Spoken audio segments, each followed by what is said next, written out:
সুপ্রিয় দর্শক শ্রোতা সবাইকে অনেক ধন্যবাদ জানাচ্ছি। আজকে মার্কিন যুক্তরাষ্ট্রের কিছু নতুন ভিসা আপডেট এসেছে এবং মার্কিন যুক্তরাষ্ট্রের কিছু ইমিগ্রেশনের নিয়মকানুন নিয়ে কথা বলবো। তো আমরা জানি যে মার্কিন যুক্তরাষ্ট্র ইউএসএ হচ্ছে অনেকের কাছে স্বপ্নের দেশ।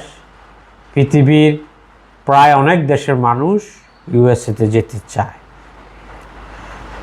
নতুন ট্রাম্প প্রশাসন আসার পরে তারা ইমিগ্রেশনের অনেক নিয়ম নীতি তারা কড়াকড়ি আরোপ করেছে।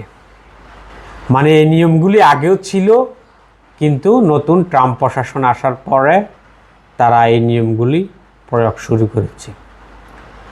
কিন্তু যাদের বৈধভাবে যারা ইউএসএতে থাকবেন, মানে সে দেশের আইন মেনে চলবেন, তাদের জন্য তেমন কোনো সমস্যা না। শুধু আপনার লটা জানতে হবে। বাট এখন লয়ের আইনে যে ইমপ্লিমেন্টটা আছে সেটা বেশি হচ্ছে। তা আমি প্রথমে বলি যে এই মাসের এপ্রিলে 11 তারিখ একটা আপডেট এসেছে যে ইউএসএ যে কোনো বিষয় যদি ইউএসএতে কেউ প্রবেশ করে, নন সিটিজেন মানে ফরেন কান্ট্রি, তারা যদি 30 দিনের বেশি থাকে তাহলে তারা মানে আপনার আমেরিকান সরকারকে, মানে আমেরিকান যে হোমল্যান্ড সিকিউরিটি আছে তাদেরকে আপনি এটা মানে অবহিত করতে হবে। জাস্ট আপনি ইন্টারনেটে গিয়ে ওইটা আপনি এন্ট্রি দিবেন, আপনার মানে কেন আপনি বেশি থাকবেন বা কোন স্ট্যাটাসে আছেন এবং কী কারণে বেশি থাকবেন ওইটা আপনি লিখে দিবেন। আর যদি আপনি না করেন তাহলে আপনি পরবর্তীতে সমস্যায় পড়তে পারেন। তারা একটা প্রেস বিজ্ঞপ্তির আলোকে এটা জানিয়ে দিয়েছে। আর আরেকটা বিষয় হচ্ছে যে ইদানিং অনেক ক্ষেত্রে দেখা যাচ্ছে যে অনেক শিক্ষার্থীর ভিসা আমেরিকান সরকার বাতিল করেছে। তারা দেখা গেছে যে ওখানে রুলস তারা মানে নাই, বা শিক্ষার্থীর বিষয় গিয়েছে তারা ওখানে কাজ করতেছে বা কোনো বিক্ষোভে অংশগ্রহণ করতেছে বা এই ধরনের কোনো কিছু যদি আমেরিকার সরকার পায়, তারা যদি ওয়ার্ক স্টেশন বা কোনো যে সত্ত্ব আছে, স্টুডেন্টের যে রুলস আছে ওইটার বিরোধী কোনো কাজে অ্যাক্টিভিটিস লিপ্ত হয়, তারা সরকার খবর পায় আপনার ভিসা তারা বাতিল করে দিবে। এরকম নজিরও আছে এবং অলরেডি 4 থেকে 5 জন বাংলাদেশের ভিসা তারা বাতিল করেছে।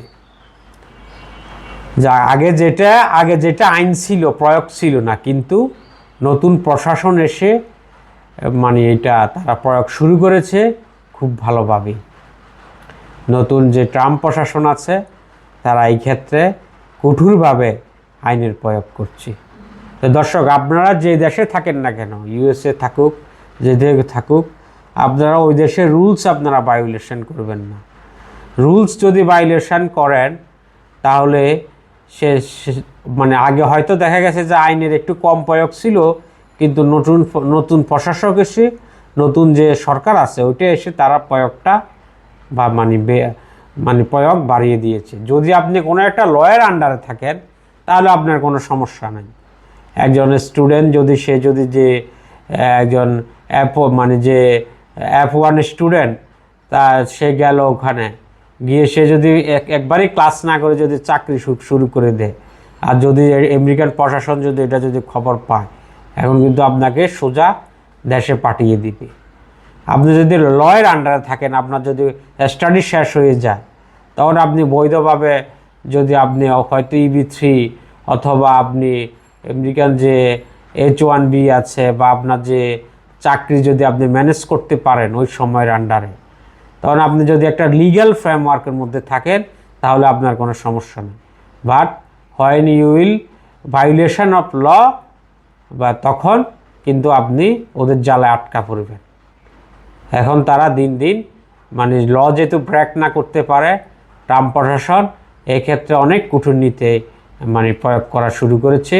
আর দ্বিতীয়ত হচ্ছে যে আরেকটা আজকের যে আলোচনার মেইন বিষয় হচ্ছে যে আজকে যারাই যে কোনো কেউ, আপনি B1 B2 বিষয়ে থাকেন, ট্যুরিস্ট বিষয় বা যে কোনো বিষয়, এনি ফরেন সিটিজেন সে 30 দিনের বেশি আমেরিকা স্টে করে, obviously you will inform American administration, না হলে আপনাদের এটার সমস্যা হবে। আমেরিকা যেমন প্রেসিডেন্টের সরকার ক্ষমতা, তার চেয়েও আবার বেশি ক্ষমতা আবার কোর্টেরও আছে। কেউ আইনের ঊর্ধ্বে না। এই জন্য কেউ আইন ভায়োলেশন করবেন না, দেশের মান সম্মান বজায় রাখবেন। তো দর্শক, সবাইকে অনেক ধন্যবাদ। আসসালামু আলাইকুম।